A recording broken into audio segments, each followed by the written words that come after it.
Bom dia a todas, todos, todes. Essa vai ser a nossa quinta aula de Filosofia do Direito da Faculdade Nacional de Direito no modelo PLE. O tema da aula de hoje é o contrato social como soma de todos os medos, o jusracionalismo moderno e o fim do bem comum. Vocês verão que é uma aula que tem forte conexão, né, com a nossa aula anterior e também com a nossa aula sobre pensamento medieval. Eu escolhi como referência, né, para a aula de hoje um filme que é A Bruxa, um filme de 2015, e também um texto do Carlo Ginzburg sobre Hobbes. Diferentemente das aulas anteriores, eu optei nessa aula, como vocês vão notar, por começar comentando sobre o filme e depois entrar no texto propriamente e no debate a respeito da filosofia hobbesiana. Vocês verão que essa escolha, vamos dizer assim, metodológica, ela tem um sentido, né? Primeiro porque é um filme que eu adoro, acho que é um filme que me diz muito, mas também porque acho que dentro dessa ordem o filme ele elucida muitos aspectos que aparecem no texto, como vocês poderão bem observar. A aula de hoje ela foi organizada em 4 tópicos. O primeiro, relativismo e direito natural moderno. Até o momento, a gente trabalhou bastante o direito natural clássico, né? O jusnaturalismo clássico. E a decadência do jusnaturalismo clássico a partir da peste negra, né? Na aula de hoje, a gente vai discutir um pouco sobre o surgimento do direito natural moderno e como ele se diferencia do direito natural clássico, né? Um segundo tópico sobre A Bruxa, o filme, né? A Bruxa, uma fábula sobre a solidão do sujeito moderno. Um terceiro tópico, Hobbes, individualismo atomista e contrato social. Quer dizer, há vários teóricos clássicos, né, do contratualismo. Locke, Rousseau, Pufendorf, mas Hobbes me pareceu uma referência interessante para a gente trabalhar de uma maneira mais detida, pelo fato de ele ter sido o primeiro contratualista, propriamente dito. Quer dizer, é o primeiro autor no qual todos os elementos que caracterizam as teorias do contrato social estão presentes. É o autor que inaugura, então, o contratualismo como a gente o entende, né? E me pareceu interessante, então, eleger Hobbes em detrimento de outros autores que seriam até mais óbvios, como Locke ou Rousseau, eleger Hobbes para desenvolver essa discussão, exatamente para que a gente entenda quais eram as tensões sociais, políticas, enfim, econômicas, que permitiram a gestação, né, o surgimento do contratualismo. Hobbes enfrenta essas tensões de uma forma muito mais visceral, muito mais imediata do que um Locke ou um Rousseau, que Deus os tenha ou não. E, por fim, positivismo jurídico e neocontratualismo, que vai ser a sessão mais curta da aula, digamos assim, vai ser muito breve, no qual eu quero só dar algumas piscadelas, digamos assim, algumas pinceladas de como várias categorias que a gente vê se desenvolvendo em Hobbes se mantêm presentes no pensamento jurídico e na filosofia do direito hoje. Muito da filosofia do direito, da filosofia política que a gente produz ainda hoje, deve ao contratualismo, tal como desenhado por Hobbes nesse momento aqui. Tranquilo? Sim? Não? Bom, tranquilo, enfim. professor.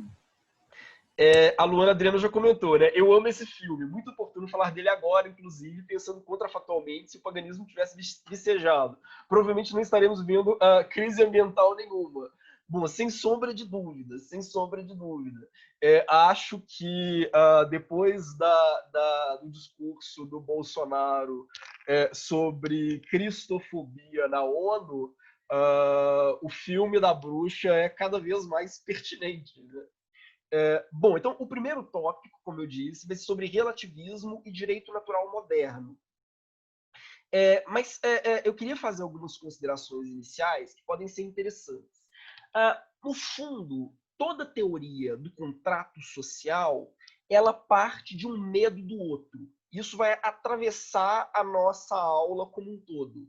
Quer dizer, o outro, a partir da modernidade, né, ele se torna uma espécie de grande incógnita para mim. Quer dizer, o outro, todos os outros, né, os demais indivíduos com os quais eu convivo, eles já não são autoevidentes, eles já não são transparentes. O outro, ele vira, então, uma fonte de permanente ameaça. A gente está pensando numa filosofia, né, no caso a filosofia moderna, que é muito marcada por uma virada em direção ao sujeito. O sujeito que tem consciência da sua própria vida interior, o sujeito que toma a sua subjetividade como um ponto de referência para que ele compreenda o mundo. Então, esse sujeito vai ver os demais sujeitos como um elemento estranho, um elemento exógeno, um elemento exótico, né? É sempre um elemento problemático. A gente pensa em Descartes, por exemplo. Qual é a grande base da filosofia cartesiana? Penso, logo existo. Quer dizer, o eu se torna o fundamento para toda a construção teórica. Quer dizer, sou eu que penso. Eu penso, eu me penso, e a partir desse momento eu deduzo a realidade ao meu entorno. Então, o outro ele se torna um elemento necessariamente problemático dentro da filosofia moderna, que é uma filosofia muito marcada pelo individualismo, não necessariamente individualismo ético, digamos assim, mas pelo menos por um individualismo metodológico. Quer dizer, o indivíduo, a minha própria subjetividade, é sempre a referência básica a partir da qual eu parto para construir qualquer projeto teórico. Qual que é a grande questão aqui, então? Se o outro é uma permanente ameaça, digamos assim, se ele é permanentemente uma incógnita, se, diferentemente da filosofia medieval, por exemplo, que é uma filosofia muito baseada na comunidade, e na qual o indivíduo meio que se dissolve dentro da comunidade, né? Se, diferentemente da filosofia medieval, a filosofia moderna, ela é muito centrada no indivíduo e no eu, e a comunidade é sempre um elemento externo, então, é preciso pensar em pactos sociais, digamos assim, ou em acordos que conciliem interesses entre indivíduos, interesses que não são necessariamente conciliáveis, interesses que eles não são necessariamente compreensíveis. O outro, quer dizer, o sujeito cartesiano ele tem certeza de si mesmo, da sua própria existência, da sua própria verdade, da sua própria concretude e dos seus próprios valores, digamos assim. Mas ele não tem certeza da existência do outro, da concretude do outro, da materialidade do outro, dos valores do outro. Talvez o outro não exista, quer dizer, aquela velha especulação, né? Talvez o meu cérebro, ele simplesmente esteja dentro de uma cuba. E eu acho que, na verdade, eu estou conversando com outras pessoas, mas, na verdade, eu não estou conversando com ninguém. Quer dizer, tecnicamente eu não estou conversando com ninguém, né? Eu estou conversando para uma tela de computador. Talvez vocês estejam dormindo no momento em que eu vos falo, né?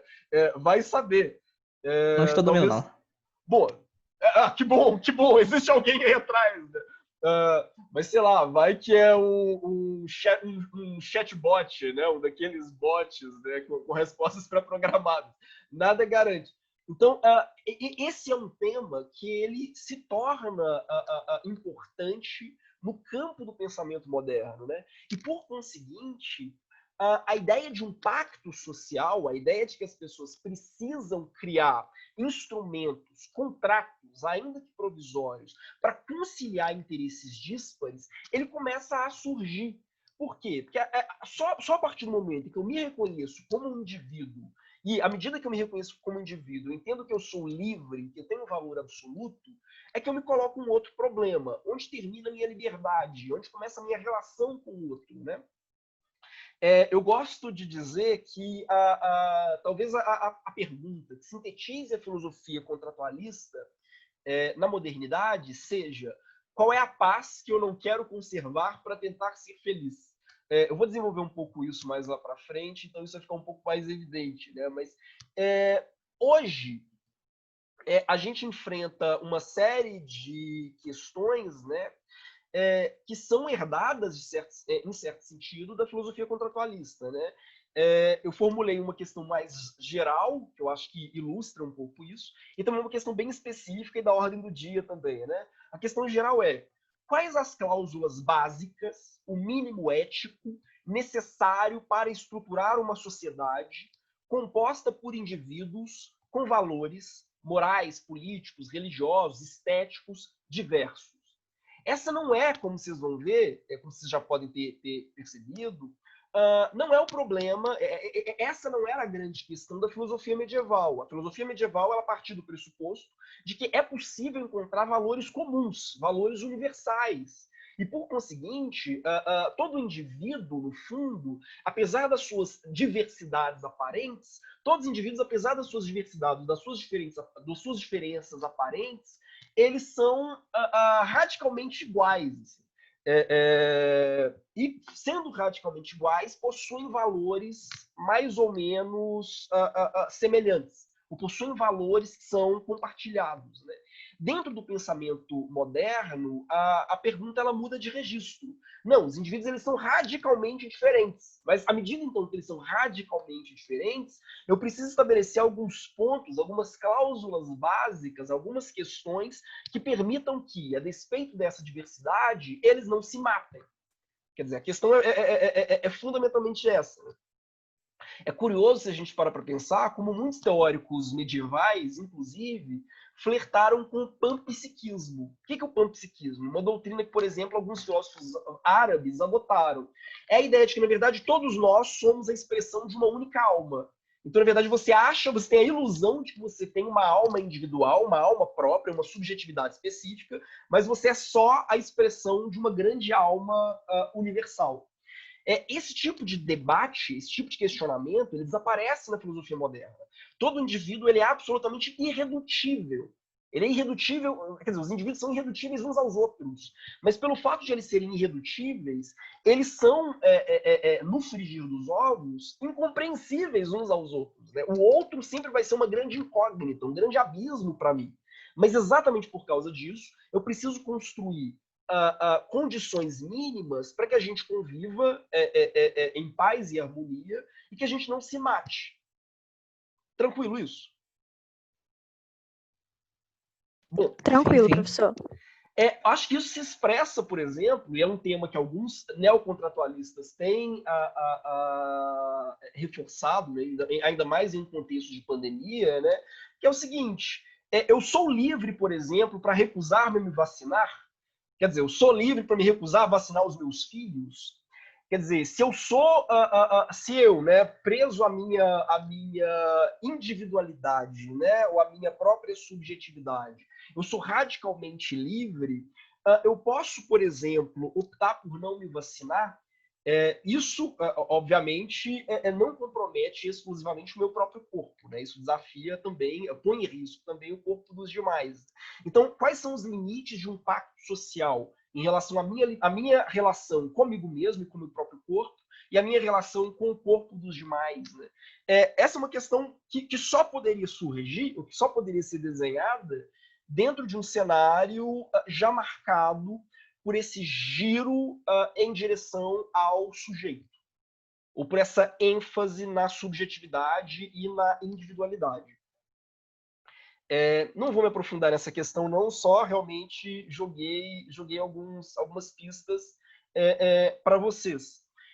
Mas à medida que eu for descrevendo um pouco mais a construção do contrato, da teoria do contrato social, né, de como ela se dá, quais os desafios que ela pretende responder, né, talvez essas questões elas fiquem um pouco mais nítidas, né, na mente de vocês.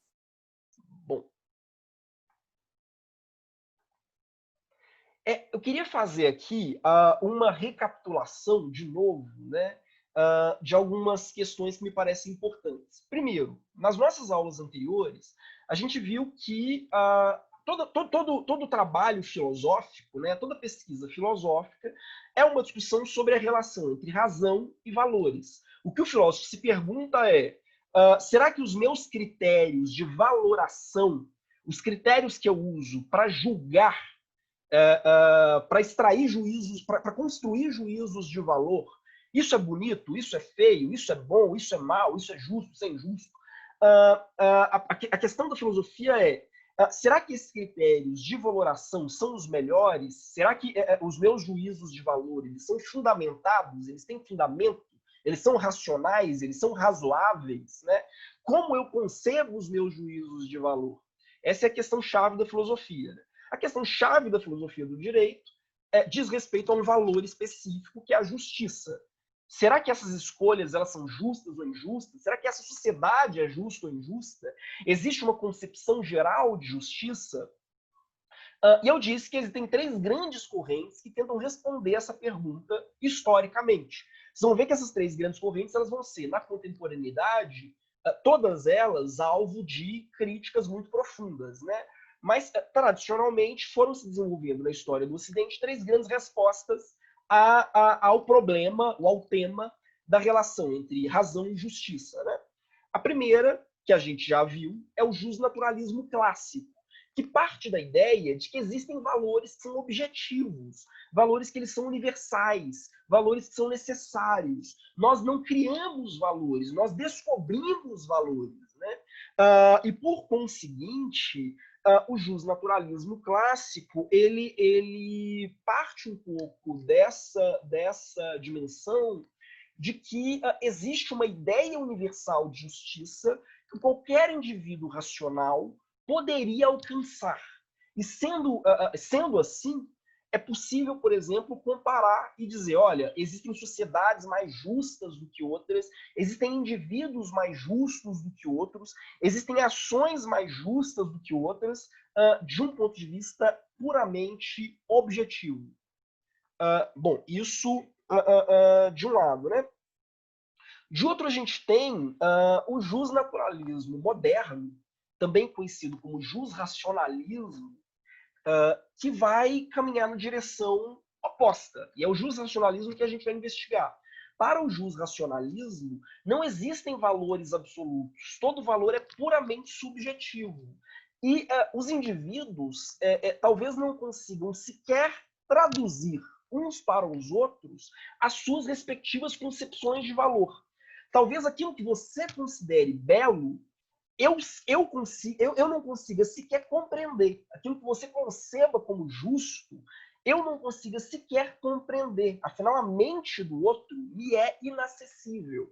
Então, a grande questão do jusracionalismo é, partindo do pressuposto de que as nossas concepções de valor elas são radicalmente subjetivas e, por conseguinte, radicalmente relativas, como estabelecer uma sociedade no qual essas diferentes concepções de valor elas possam se conciliar e que a gente, em última instância, não se mate.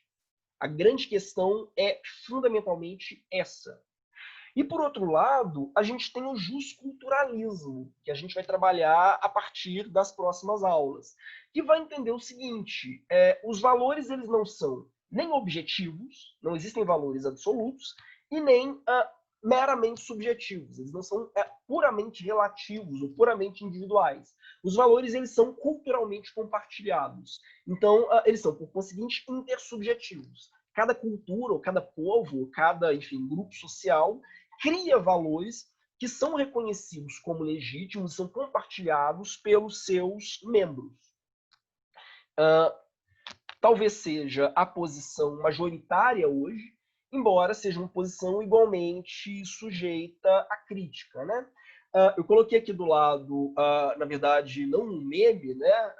Deveria ser um meme, mas é uma notícia de jornal que eu li ontem, enquanto elaborava esses slides, né?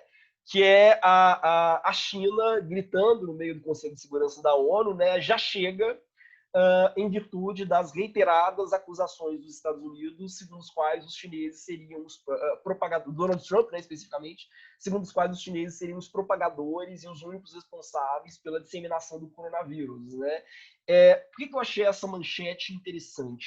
Porque ela traz um fundo que ele é autenticamente filosófico, né? Porque se a gente parte de um pressuposto antifilosófico, ou seja, um pressuposto segundo o qual valores não se discutem de forma geral, nem mesmo dentro de um horizonte jusracionalista, né? Se a gente parte do pressuposto de que eu acho isso e ponto e acabou, é questão de gosto, a gente abre a margem para a pós-verdade, né? Ou a gente impede a construção de horizontes de sentido nos quais indivíduos vindo de bagagens ou de backgrounds diferentes possam estabelecer um campo mínimo de diálogo, um campo mínimo de negociação, né? O problema de abandonar toda e qualquer possibilidade de interlocução entre razão e valores é que, no fundo, a gente abre espaço para um horizonte no qual tudo é permitido. Se tudo é permitido, nada é permitido. Quer dizer, a gente abre um espaço para um horizonte no qual a possibilidade de diálogo e a própria possibilidade de consenso ou de dissenso, ela desaparece. A ideia de pós-verdade ela está muito ligada a isso, né? Se toda verdade é legítima, se a minha verdade é legítima, a sua verdade é legítima, não existe possibilidade ou margem de discussão, porque tudo é questão de gosto. Se a gente reduz o debate das nossas escolhas valorativas ao gosto pessoal, o que a gente faz, no fundo, não é estabelecer um campo de tolerância e de debate. É, pelo contrário, minar a possibilidade de qualquer debate. Você neutraliza, quer dizer, a pós-verdade ela não faculta, ela não facilita a possibilidade de uma discussão franqueada. Pelo contrário, ela mina a possibilidade de discussão, porque ela mina a possibilidade de consenso e, por conseguinte, de dissenso também. Bom, no fundo, é o que produz gente como o Donald Trump. Donald Trump é anti-filosofia encarnada. Né? Bom, mas, dito isso, eu vou voltar a alguns elementos que a gente discutiu nas nossas duas últimas aulas, que eu acho que pavimentam o caminho para a gente entender o surgimento do jusracionalismo e das teorias do contrato social. O jusracionalismo, como eu indiquei antes, talvez ele comece a se germinar com a crise gerada pela peste negra no século XIV. Por que essa crise é importante? Gente, calma aí. O monitor ele mandou uma mensagem aqui no WhatsApp. Ainda tem pouca gente. Felipe. Bom, depois eu respondo. Bom, Vitor, você tá online? Qualquer coisa você me manda por aqui. Olá? Bom, deixa pra lá. Bom, o que me parece interessante? No século XIV, a gente tem, como eu disse, né, uma espécie de separação muito radical entre valores religiosos e debate racional, ou debate técnico-científico. Isso tudo em virtude da peste negra, que acaba levando ao seguinte cenário, né? Os indivíduos já não veem mais uma ordem intrínseca à realidade.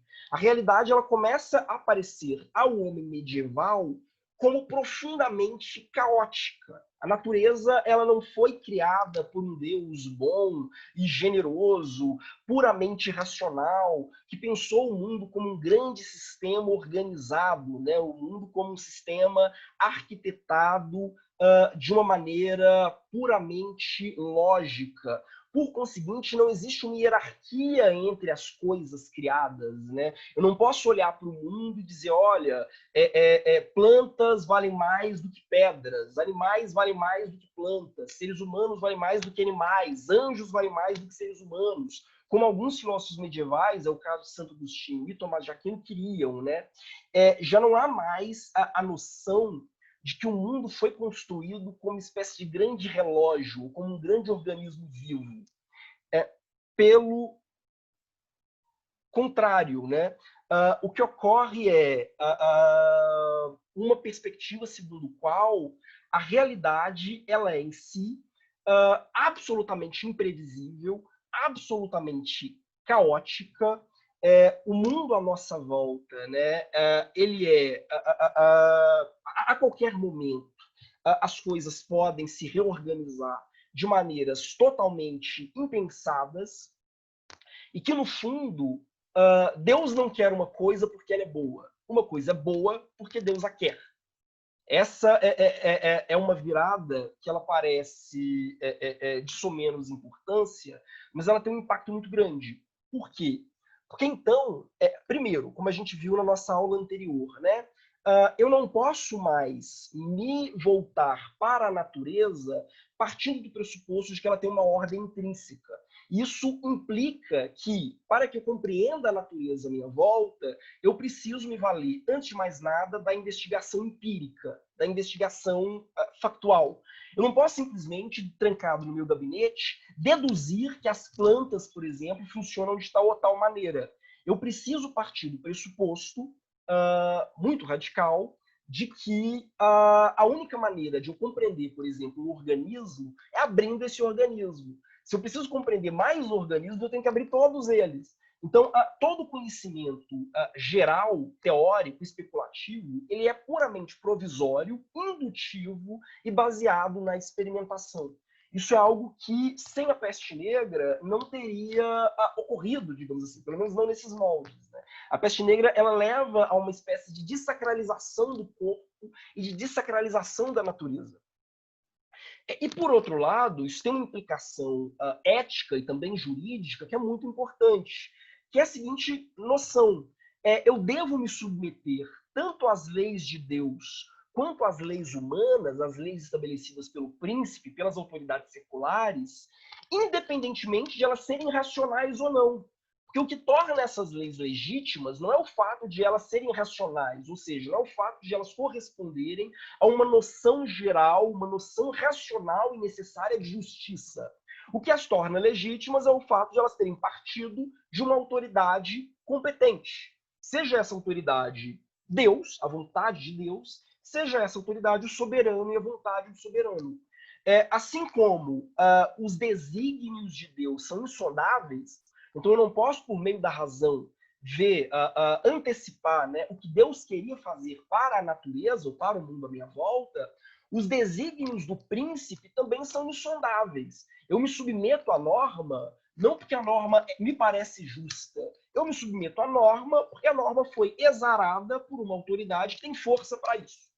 Então, no fundo, a peste negra ela está na gênese, digamos assim, do positivismo jurídico. Talvez o grande autor que debata essa dimensão seja um teórico neotomista, digamos assim, contemporâneo, que é o Michel Villey, num livro clássico chamado A Formação do Pensamento Jurídico Moderno. Tá tranquilo até aqui? Sim, sim. Sim? Não?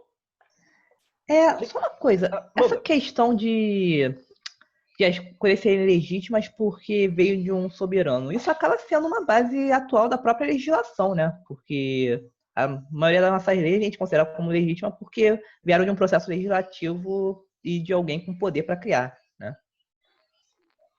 Sim, sem dúvida, sem dúvida. Talvez o Michel Villey ele seja o autor que melhor faz a reconstrução dessa trajetória. Quer dizer, ele vai mostrar como, a partir de uma questão teológica muito pontual, ou seja, eu não me submeto à vontade de Deus porque ela é boa, a vontade é boa porque ela é de Deus. Então ele fala, olha, a partir de uma questão teológica que é muito específica desse período, ou seja, uma espécie de separação, né, entre fé e razão, eu tenho um impacto político muito específico. Ou seja, não cabe a mim julgar se é justa ou injusta a norma do soberano. O soberano, quer dizer, a norma é justa por ter sido exarada, quer dizer, por ter sido determinada, definida pelo soberano. Não é e não o inverso, quer dizer, dentro da lógica medieval, eu poderia, por exemplo, deixar de observar uma lei ditada por um rei qualquer, caso eu entendesse que essa lei afrontava francamente uma concepção universal de justiça. Tomás de Aquino, por exemplo, e vários outros autores medievais chegam a cogitar, inclusive, o tiranicídio. Ou seja, eu posso matar um rei, um príncipe, cujas normas afrontem diametralmente quer dizer, as normas afrontem diametralmente o direito natural. Um príncipe ele não pode legitimamente me obrigar a fazer uma ação que quebre a ordem natural. Dentro da lógica criada, né, a partir da peste negra, pelo contrário, não cabe a mim dizer o que é natural ou o que é antinatural. Não cabe a mim dizer o que é uma ordem justa ou o que é uma ordem injusta. Cabe a mim me submeter à vontade do príncipe que seja legítimo. Eu posso discutir, e aí é uma outra questão, se aquele procedimento decisório, digamos assim, foi ou não justo. Eu posso dizer, olha, talvez seja mais justo que a decisão ela seja tomada por um órgão colegiado, uma assembleia legislativa, do que ela seja tomada por um príncipe isolado. Isso eu posso determinar. Agora, eu não posso dizer que o conteúdo do comando é justo ou injusto em si. Vocês percebem? Porque esse debate em si ele se esvazia nesse momento, né? É por isso que eu gosto de dizer, inclusive, que a ideia de uma submissão cega à norma, inclusive à norma divina, né, ela não é necessariamente da Alta Idade Média. Ela começa a partir do século XIV e ela se torna muito comum na modernidade. A modernidade clássica ela é muito marcada por isso, né? Bom, mas enfim, muito abstrato? Não, deu para entender. Bom, perfeito. Vamos... Professor, uma questão. Poderia voltar o slide, por favor, só para eu fazer a pergunta? Peraí, tô tentando. Pronto. Isso. Essa questão da separação entre a fé e a razão. No momento anterior a esse contexto que a gente está falando, essa questão da razão me parece um pouco distante. Como se não tivesse como se, por exemplo, aqui, ó, independentemente de compreendê-las ou não. Havia uma tentativa de compreender aquilo que se considerava natural e ponto final? Sim, na verdade, há uma frase de Agostinho que é mais ou menos assim: crer para compreender e compreender para crer. Segundo Agostinho, isso para pensar só numa referência, né? A boa parte, não vou dizer tudo, mas boa parte dos objetos de fé são passíveis de compreensão racional. Tomás de Aquino talvez seja o filósofo que melhor desenhe isso. Tomás de Aquino vai fazer uma separação. Ele vai dizer, olha, existe aquilo que é revelável e aquilo que é revelado. Aquilo que é revelável é aquilo que pode estar ou não no texto bíblico, por exemplo, aquilo que Deus pode ter dito ou não diretamente para os homens, mas independentemente disso, é passível de reflexão racional. Por exemplo, o fato de que o mundo surgiu, o fato de que o mundo não é eterno, que o mundo ele foi criado a partir de um momento, quer dizer, o mundo ele tem começo, meio e fim. O mundo mesmo, o universo à nossa volta, quer dizer, ele vai dizer, olha, tanto a tese, o postulado, né, de que o mundo ele foi criado por um Deus, ou, enfim, que o mundo surgiu em algum momento histórico, quanto a tese de que o mundo é eterno, são racionais. Isso é no campo do revelável, no campo do debate racional. Você percebe?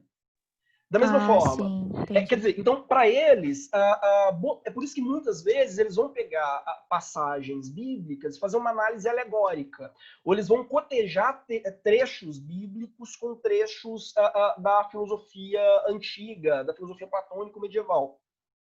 O que Tomás de Aquino vai dizer é, tudo bem, mas existem alguns elementos da fé, por exemplo, que Deus é um e três ao mesmo tempo, o que Deus encarnou em um homem. Existem alguns elementos da fé que não são reveláveis, no sentido de que a razão natural sozinha não poderia chegar a eles. Quer dizer, Tomás de Aquino vai dizer, olha, a razão natural ela pode, e ela fez isso em Platão e Aristóteles, deduzir a existência de Deus. Então, só com o uso da razão, um povo, mesmo sem ter conhecido Jesus, mesmo sem ter conhecido o Evangelho, digamos assim, um povo ele pode, por meio da razão natural, chegar à conclusão de que Deus existe. Isso a razão sozinha me dá. Mas a razão não me dá, a razão não me diz que Deus é um e ao mesmo tempo três, digamos assim, que Deus encarnou num homem em Nazaré. Mas isso tampouco é irracional. Isso não é dado exclusivamente pela razão, mas, à medida que me é apresentado, a razão ela é capaz de compreender. E ele vai dizer, olha, não existe dicotomia entre o revelado e o revelável. São coisas, até porque ele parte do pressuposto de que a razão é um dom dado ao ser humano por Deus. Então a razão ela não pode me trair. Então há aqui uma fé muito grande na razão, no potencial da razão. Há uma fé até exagerada na razão, né? Por isso que eu disse que muitos autores humanistas, né, vão criticar a escolástica não por considerá-la irracionalista, mas por considerá-la hiperracionalista. Achar que ela tem uma fé tão grande na razão que acha que a razão é capaz de explicar todos os fenômenos da realidade, se percebe? Deixando pouca margem, inclusive, para o caos ou para a contingência. E vejam, há uma questão muito, muito radical aqui. Quer dizer, eles estão partindo do pressuposto de que o mundo inteiro foi criado por um ser racional dentro de um design inteligente. No fundo, se a gente parar para pensar, os medievais têm uma fé muito maior na razão do que nós, que eu, seguramente. Quer dizer, eu não olho para as estrelas e penso, nossa, isso foi organizado por uma entidade superior que fez isso tudo de acordo com um plano racional, puramente lógico e compreensível pela minha razão. Eu olho para as estrelas e penso, meu Deus, é um monte de bolha de gás explodindo aleatoriamente dentro de um sistema caótico, sem sentido, e quando a gente desaparecer desse universo, vai ser um evento a ser celebrado por todas as outras criaturas, quando a gente desaparecer, o pouco de racionalidade, de compreensibilidade que existe no espaço vai sumir. Essa não é a perspectiva medieval. Eles são muito radicais no sentido de acreditar que existe uma racionalidade intrínseca ao mundo à nossa volta. E que, no fundo, a racionalidade humana simplesmente se ajusta a essa racionalidade prévia muito maior, que é a racionalidade da própria existência. Você percebe? Eu tinha uma percepção de que eles, assim, tentavam criar uma razão para tentar convencer a si mesmo. Não sei se ficou claro. Eu tinha uma percepção um pouco diferente, mas agora eu acho que eu entendi, sim. Porque para eles isso é muito radical. É por isso que Tomás de Aquino vai imaginar, enfim, Agostinho também, quer dizer, boa parte dos filósofos medievais eles vão imaginar que, no fundo, mesmo sem conhecer o evangelho, digamos assim, autores pagãos chegam à verdade. E aquela verdade, aqueles elementos, né, da tradição cristã aos quais eles não chegam por meio da razão, não são necessariamente cruciais para que eles ganhem ou não o reino dos céus. Tomás de Aquino é muito radical nesse sentido. Quer dizer, uma pessoa pode ser justa, ir para o céu sem conhecer os evangelhos? Pode. Porque a razão natural dá a ele o suficiente, as condições suficientes para que ele seja um homem justo. Porque a razão natural é uma luz divina presente em cada ser humano para que ele compreenda a verdade. O que Deus fez com os evangelhos foi um acréscimo, quer dizer, foi um bônus que agrega alguns elementos a mais dentro daquele horizonte que a razão natural por si própria não é capaz de dar.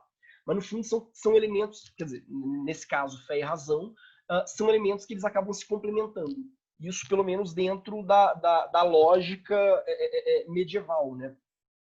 E que é muito diferente da postura moderna. A postura moderna ela vai ser muito radical nesse sentido. Ela vai dizer, não, fé e razão são inconciliáveis. Fé e razão são absolutamente inconciliáveis. Eu posso ser um cientista, ou posso ser um filósofo, e posso ser, ao mesmo tempo, um religioso. Mas não as duas coisas ao mesmo tempo. Quer dizer, uma coisa sou eu, dentro da minha igreja, enfim, falando em línguas. Outra coisa sou eu dentro do meu laboratório dissecando um bichinho.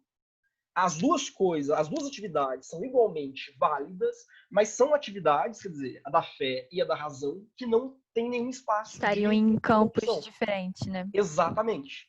Essa é a postura muito característica da modernidade. Para os medievais, isso é aberrante. Os medievais eles não compreendem isso. Para eles, esse diálogo ele é necessário. Por isso, inclusive, boa parte dos filósofos medievais tentam construir grandes sistemas. Bom, mas como eu disse, Obrigada, professor. Tranquilo. Essa discussão ela leva a um outro problema, que é o seguinte, quer dizer, ela leva a uma outra questão. Se os meus valores religiosos, eles não são, se os meus valores, de forma geral, né, não só os religiosos, eles não são passíveis de debate racional, então, no fundo, a minha salvação, digamos assim, ela está muito mais ligada à minha relação comigo mesmo, a eu adotar os valores que eu considero eu pessoalmente corretos, do que em eu adotar os valores que a comunidade, debatendo entre si, dialogicamente ou racionalmente, entende que são os corretos. Se não existem valores objetivos, então a minha relação na observância da vontade de Deus, digamos assim, ela é sempre muito pessoal. Isso se traduz numa questão que ela é muito concreta, assim, ela é muito específica. O acesso a Deus, ele é agora um acesso direto, sem a mediação da comunidade. Porque, olha, o que me garante que a sua interpretação da Bíblia é melhor ou pior do que a minha? O que me garante que a sua interpretação da palavra de Deus, ou a sua interpretação, sei lá, dos comandos do príncipe, é melhor ou pior do que a minha? Já que o debate racional não me responde isso. Eu não tenho critérios racionais públicos que me permitam estabelecer valores, inclusive, a esse respeito. Na verdade, nada garante. Sou eu para comigo mesmo. Há inclusive, uma tese que ela começa a germinar depois da Peste Negra, segundo o qual o Espírito Santo ele intervém tanto no processo de escrita da Bíblia, quanto no processo de leitura da Bíblia. Então, quando eu abro o texto bíblico e leio, não é a razão que está atuando ali. Eu não estou utilizando da minha razão para tentar extrair daquilo ali uma compreensão racional e comunitária. Não. Quando eu abro a Bíblia e leio, se eu tenho fé suficiente, é o próprio Espírito Santo que incide e guia a minha leitura. Então, se a minha leitura difere da sua, é porque a minha leitura é guiada pelo Espírito Santo e a sua não.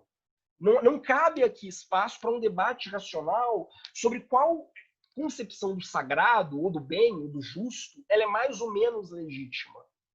Quer dizer, a questão muda de figura, porque a minha relação com o divino e a minha relação com os valores absolutos, ela é imediata. Isso é interessante porque ao longo do tempo, né, ela começa, inclusive, a questionar a própria ideia, então, de uma classe especificamente religiosa, eclesiástica, sacerdotal, que faria a exegese, a tradução, a compreensão, a leitura racional da Bíblia para mim. Que, olha, se não é a razão que serve de guia para que eu compreenda ou deixe de compreender a palavra de Deus, se quem interfere é diretamente o Espírito Santo na leitura que eu faço, então nada me garante que a leitura que esses teólogos, esses padres que ficam 10, 12 anos tentando fazer filosofia a partir do texto bíblico, nada me garante que a interpretação dele seja melhor do que a minha, guiada diretamente pelo Espírito Santo. Há um texto que eu acho sensacional, talvez um dos grandes best-sellers do século XV, que é de um autor chamado Tomás de Kempis, um livro chamado Imitação de Cristo. E o Tomás de Kempis ele tem um argumento que eu acho sensacional. Ele vai dizer, olha, Cristo não era teólogo, Cristo era carpinteiro. O que mostra que qualquer indivíduo pode ter acesso à palavra de Deus na sua vida cotidiana. Ele não precisa de um instrumental filosófico, racional, teórico, para ter um acesso privilegiado aos valores religiosos e às normas que Deus quer incutir no espírito dos homens. Aliás, começa a se difundir, né, inclusive, uma outra percepção, que é justamente, quanto mais eu tento racionalizar ou teologicizar, digamos assim, a minha interpretação da Bíblia e, por conseguinte, a minha discussão sobre os valores religiosos, mais eu me distancio desses valores religiosos.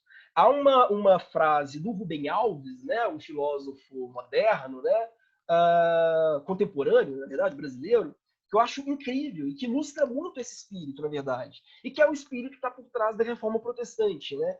O Rubem Alves diz o seguinte: a teologia é o caminho mais longo para chegar a Deus.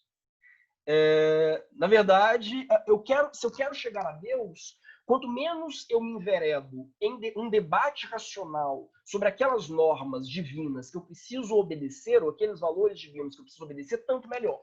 Que, na verdade, Deus fala diretamente ao meu coração, ele não fala ao meu cérebro, quer dizer, ele não dialoga comigo pela razão, ele dialoga comigo pela fé. Então, quer dizer, a teologia é o caminho mais longo para chegar a Deus. Há uma outra frase do Lacan que eu acho genial também. O Lacan dizia que o teólogo é o único verdadeiro ateu, exatamente por tentar submeter o seu objeto de crença ao escrutínio do intelecto. Né? Então, o teólogo, no fundo, é o único verdadeiro ateu. No fundo, essa é uma perspectiva autenticamente moderna. Isso não está na Idade Média, diferentemente do que a gente imagina. Não são os medievais que pensam dentro dessa chave. Somos nós modernos. Isso tem uma série de vantagens. Por exemplo, você tem uma comunidade que enfatiza de uma forma muito mais consistente a autonomia individual, inclusive a liberdade religiosa. O tema da liberdade religiosa passa a ser uma questão na ordem do dia, digamos assim. E, por outro lado, você tem um problema. Que problema é esse? Agora eu já entro no filme que eu acho que pode ilustrar muito do que eu estou tentando dizer até agora, né? Que é o problema de uma profunda solidão. Aí eu entro no segundo tópico, né? A Bruxa é uma fábula sobre a solidão do sujeito moderno. Aí eu acho que isso vai elucidar um pouco melhor o que eu estou tentando dizer aqui. Bom, primeiro, eu amo A Bruxa. Eu acho que é um filme extraordinário e é um filme profundamente mal compreendido. Por que um filme mal compreendido? Mesmo as críticas positivas, né, mesmo os críticos cinematográficos que fizeram resenhas positivas sobre A Bruxa, eles frequentemente erram mesmo num ponto. É um ponto, vamos dizer assim, historiográfico. Eles acham que A Bruxa se trata de um retrato da mentalidade medieval, onde é um filme contextualizado na Idade Média, ou dentro de um horizonte, pelo menos, pré-moderno. Essa leitura ela me parece problemática, por vários sentidos. Né? Se a gente observa, assim, se a gente data o filme, né, a história ela se passa no século XVII, quando a gente tem um grupo de puritanos, né, os peregrinos, né, os pais peregrinos, que migram da Inglaterra para o que virá a ser os Estados Unidos, né, no futuro, migram para a Nova Inglaterra formando colônias. Se a gente pensa nessa discussão que eu fiz aqui, como eu disse, uma das bases do protestantismo, do surgimento do protestantismo no século XVI, é a ideia de que a minha relação com Deus ela é imediata. Então, não é a razão pública, o debate racional sobre os valores religiosos que me aproxima de Deus. Pelo contrário, esse debate racional me distancia de Deus. A minha relação com Deus ela precisa ser imediata, ela precisa ser baseada na minha fé pura. O puritanismo, ele dá um passo além. Eu gosto de dizer que o puritanismo é a reforma da reforma. O puritanismo vai dizer que, por exemplo, na tradição anglicana, na Inglaterra, né, na tradição anglicana, fundada a partir do século XVI, ainda havia um resquício grande de teologia católica. Ainda havia uma espécie de fé muito grande na razão sistemática e na razão sistematizadora humana como um instrumento que me aproxima da palavra de Deus. O puritanismo vai ser muito mais radical do que o próprio protestantismo. Então, realmente, vão ser protestantes dentro da reforma protestante. Né? E dentro da conjuntura inglesa, o que muitos puritanos vão fazer é migrar para os Estados Unidos, enfim, né, para a Nova Inglaterra, vendo nela uma espécie de nova terra prometida, onde aquelas pessoas que têm uma relação mais imediata com Deus, porque não é uma relação mediada pela comunidade, ou mediada pelo debate racional, ou mediada pela teologia, ou pela tradição exegética, é uma relação genuína de fé com Deus, onde essas pessoas vão poder construir uma comunidade livre do ranço das velhas tradições europeias. Isso é muito marcante na formação dos Estados Unidos, inclusive. Se vocês perceberem, o mito da Terra Prometida, né, inclusive a ideia de Moisés guiando o seu povo para fora do deserto, né, ele volta em vários filmes, que eu diga, e aí para não dar spoiler, né, mas o último arco do Planeta dos Macacos, em que o César é basicamente Moisés, né? Até ele morrendo às portas da Terra Prometida, o filme traz, né? Então, é uma questão que é muito cara à mente americana, a ideia de que, no fundo, eles são uma nova Terra Prometida construída na América a partir de uma luta religiosa muito concreta com, como é que eu vou dizer, com os vendilhões do tempo da igreja anglicana. Há também um outro elemento, né, que ele ajuda também a entender a colonização da América, que é a ideia de que Cristo ele só vai retornar, quer dizer, o segundo advento, né, a segunda vinda de Cristo, ela só vai acontecer quando os 4 cantos do mundo forem colonizados, digamos assim, ou quando a palavra for espalhada pelos 4 cantos do mundo. Eu não sei se vocês sabem, mas uma preocupação muito grande dos filósofos medievais era porque o fim do mundo e porque o segundo retorno, né, de Jesus ele estava demorando tanto. Quer dizer, no ano 1000 houve uma espécie de crise, né? No ano 1000 Cristo vai voltar. Não é possível que depois de 1000 anos ele não volte. Como ele não volta no ano 1000, você tem uma espécie de crise religiosa também. Tem uma série de dificuldades religiosas. Né? E com a descoberta da América, meio que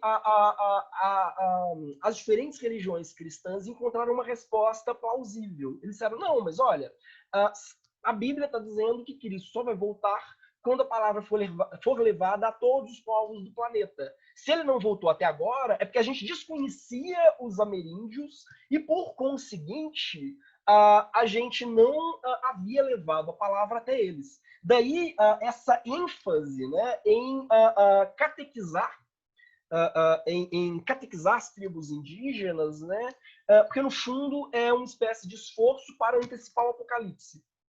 Quer dizer, literalmente, quanto mais rapidamente eu catequizo povos, ainda que a força, quanto mais rapidamente eu apresento a palavra de Deus a outros povos, ainda que a força, mais eu adianto a vinda do reino do milênio, a vinda de Jesus à Terra, de novo, porque eu cumpro vamos dizer assim, essa profecia bíblica, segundo a qual Jesus só voltaria depois que a palavra fosse disseminada para todos os povos, e os povos tivessem a possibilidade de optar por aderir ou não. É um pouco isso que justifica esse esforço massivo de vários cristãos para virem ao novo continente, né? Seja para, enfim, invadir, colonizar e vender para o Brasil, ou seja, para criar assentamentos permanentes, né, aqui. Tranquilo até aqui? Sim, sim. Bom, isso me interessa, então, porque, no fundo, se trata a conjuntura, né, digamos assim, do filme A Bruxa já é uma conjuntura puramente moderna. A gente está no novo mundo, digamos assim, dentro de uma colônia puritana muito marcada por essa separação entre fé e razão e por esse esforço por resgatar uma fé autêntica contrária à teologia medieval. Isso, para mim, já é muito característico do pensamento moderno, que vai ter várias implicações filosóficas. Né? Há uma cena do filme que eu acho genial, quando o filho xinga, né? Diz, não, esse lugar maldito, e o pai corrige e fala, não, esta terra é sagrada. Para quem não assistiu o filme, a história é basicamente o seguinte, eu tenho uma família puritana, ou seja, da reforma, na Nova Inglaterra, nos Estados Unidos de colonos. É uma família inglesa, mas imigrou há alguns anos para a Nova Inglaterra, e essa família, por conflitos religiosos, que a gente não sabe quais são exatamente, briga com a população na cidade onde eles estão. E eles decidem sair dessa cidade e morar numa pequena cabana perto da floresta, porque assim eles estariam ainda mais próximos de Deus. Quer dizer, vocês percebam? Quer dizer, é quase um exercício em camadas, né? O anglicanismo rompe com o catolicismo, entre outras coisas, porque ele entende que o excesso de ênfase no debate racional comunitário distancia o indivíduo da sua relação imediata com Deus. Aí, dentro do anglicanismo, você tem o puritanismo, que vai dizer a mesma coisa, que ainda o excesso de teologia dentro do anglicanismo distancia o indivíduo da sua relação com Deus. E dentro do puritanismo, você tem aquele grupo... quer dizer, dentro do puritanismo, você tem essa família que vai entender que a sua comunidade puritana na Nova Inglaterra os está distanciando de uma relação imediata com Deus, uma relação puramente pessoal com Deus, por conflitos teológico-doutrinais. Então, eles vão para o meio da floresta, viver numa cabana, isolada, o pai, a mãe, os seus 4 filhos, né, uma menina um pouco mais velha, né, adolescente, um menino também adolescente, 2 crianças, na verdade 5 filhos e um bebê. Mas a menina, brincando com o bebê muito perto da floresta, enfim, de repente ela se dá conta de que o bebê desapareceu, o bebê some.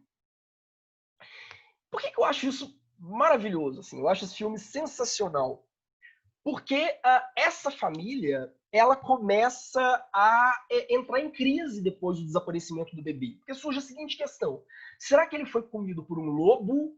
Ou será que ele foi raptado por uma bruxa? E se ele foi raptado por uma bruxa, será que isso é um indicativo de que algum de nós fez um pacto com o diabo?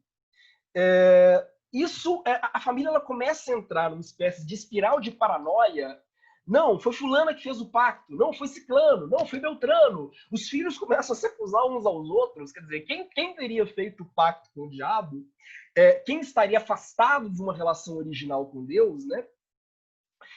Isso atravessa, enfim, as discussões dentro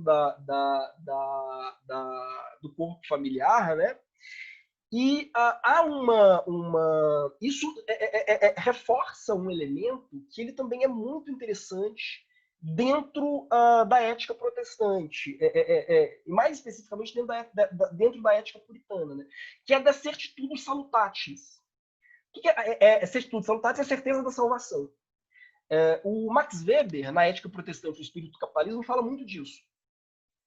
Se não existem valores objetivos a partir dos quais eu posso determinar se uma conduta é boa ou não, se todo valor é subjetivo e só eu sei dos meus valores, quer dizer, se no fundo eu não posso racionalmente chegar a um consenso de qual é a melhor forma de observar, por exemplo, a palavra de Deus, e qual é a pior forma de observar a palavra de Deus, se tudo se baseia numa postura radicalmente individual, então eu nunca posso dizer que um indivíduo está salvo ou que ele está condenado. Porque eu nunca tenho acesso, de fato, ao coração do indivíduo. Eu tenho acesso exclusivamente às suas obras. Isso tem um impacto muito radical, muito radical, dentro do pensamento puritano. Eu não sei dizer sequer se os meus próprios filhos estão salvos ou não. Eu não posso dizer que uma pessoa, pelo fato de eu gostar dela, seja de fato uma pessoa justa aos olhos de Deus. Se ela tem ou não bons valores, ou valores apropriados. Até porque não existem, repito, valores racionais, objetivos, a partir dos quais julgar os indivíduos. Eu nunca posso dizer se outro indivíduo está salvo ou não está salvo. Para os pensadores medievais é possível sim. Eu posso, inclusive, criar uma tabelinha. Dizer, não, você matou 2 pessoas, então você tem que fazer tais e tais coisas para garantir a sua salvação. Não, você roubou um pão. Então, quer dizer, isso é mensurável. Por que é mensurável? Porque existem valores objetivos a partir dos quais eu posso fazer essa mensuração.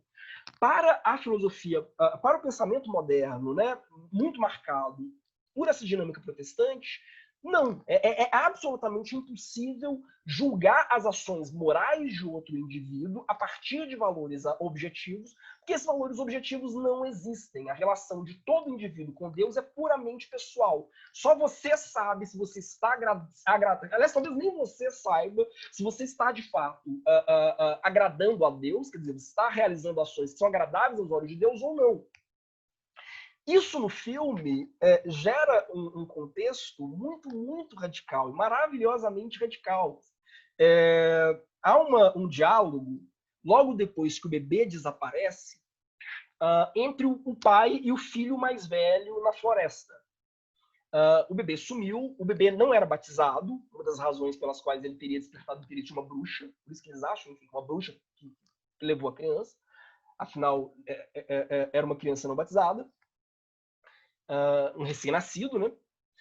O pai e o filho eles estão dialogando na floresta e o filho está muito preocupado, tipo, tanto com o bebê quanto com ele mesmo. Nossa, será que quando eu morrer eu vou para o inferno? Eu vou para o céu? É um garotinho, assim, adorável, olhos bugalhados, enfim.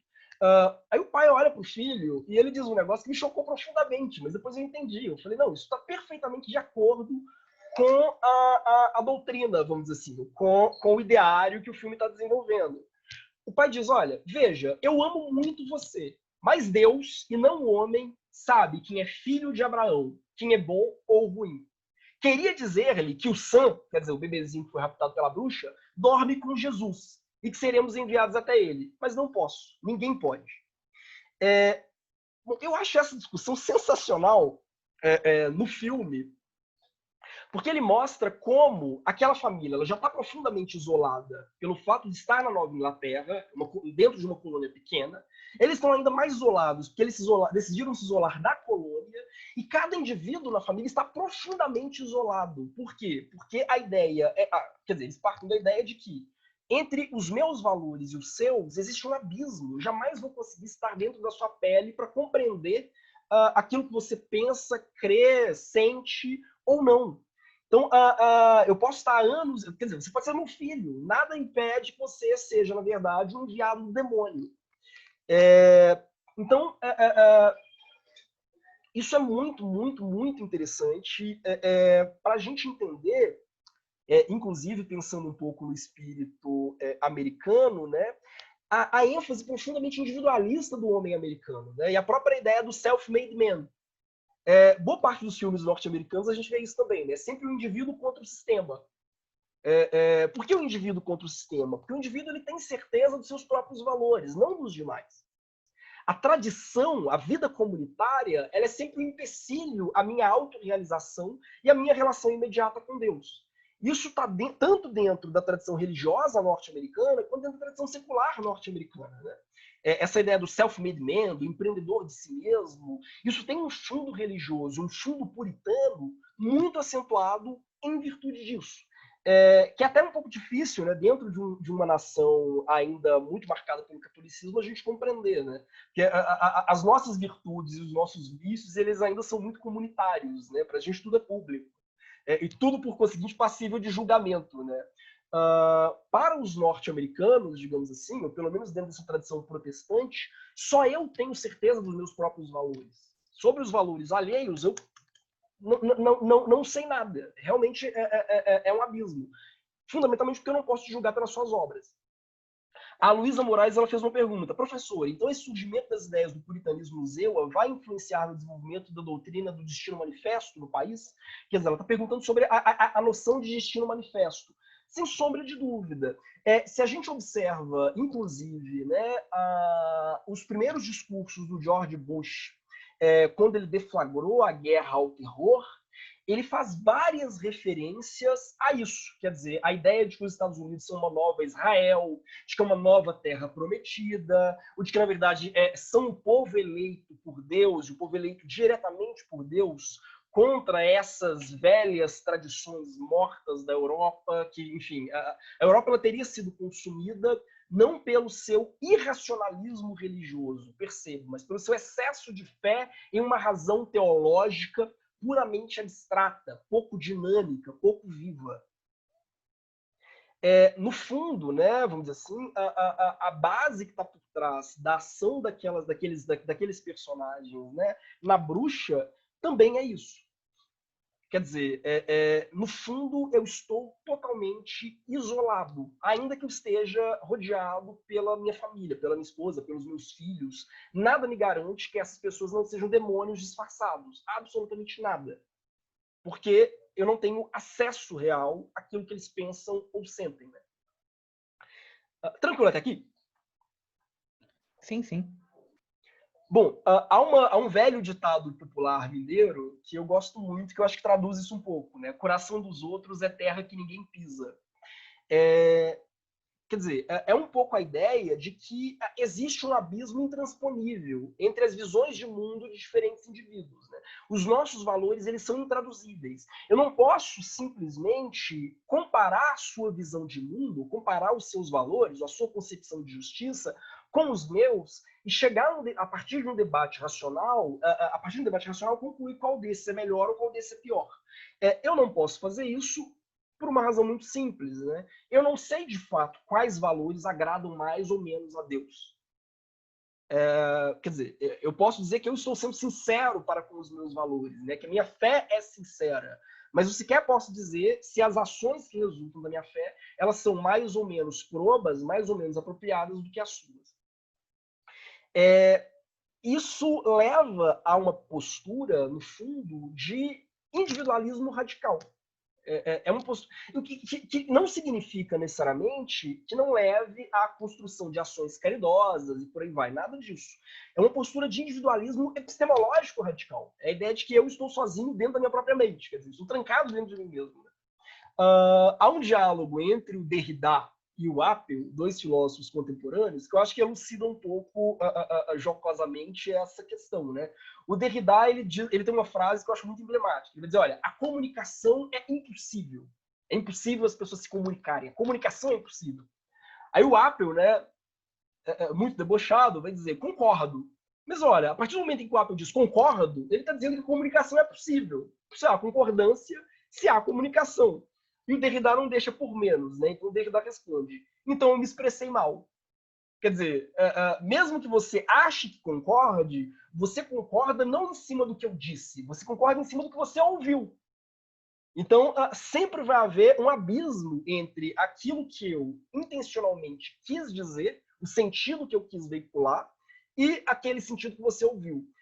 Então, o Derrida marca um pouco essa clivagem. Né? Olha, entre eu e o outro, existe um gap, existe um salto, existe um muro que ele é radicalmente intransponível. Então, toda compreensão é, na verdade, uma incompreensão.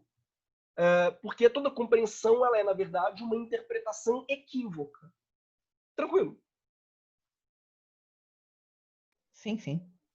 Isso gera uma questão, né? Porque, como eu disse no início, o outro ele se torna um objeto de ameaça permanente. Eu nunca sei, de fato, se o outro é o meu filho lindo e amado de olhos esbugalhados ou se ele é um demônio disfarçado. Eu não sei se a minha filha é uma criatura angelical ou se, na verdade, ela é uma bruxa. Mesmo, enfim, um bebezinho pode ser um emissário do mal. Então, todos, em última instância, são suspeitos. E todos podem ser um instrumento para me desviar do meu caminho. Ou seja, da minha relação mais autêntica e mais imediata com Deus. Há um filme que traduz, eu acho, muito isso também, embora não debata questões de ordem filosófico-religiosa de uma forma direta, que é The Thing, ou O Enigma de Outro Mundo, de John Carpenter, né? Que também diz muito sobre epidemia. Né? The Thing é basicamente um filme sobre um grupo de pesquisadores que estão na Antártida e encontram uma nave espacial no meio da Antártida. E dentro dessa nave espacial existe uma espécie de criatura que infecta os indivíduos, né? Mas ela, ao infectar o indivíduo, ela assume a forma do indivíduo. Ela mimetiza, inclusive, os comportamentos humanos. Então, eu nunca sei se eu estou conversando com o meu colega ou se eu estou conversando com a criatura disfarçada, porque ela, inclusive, rouba as memórias do hospedeiro dela, né, digamos assim. Então, isso vai gerando um cenário de paranoia permanente, né?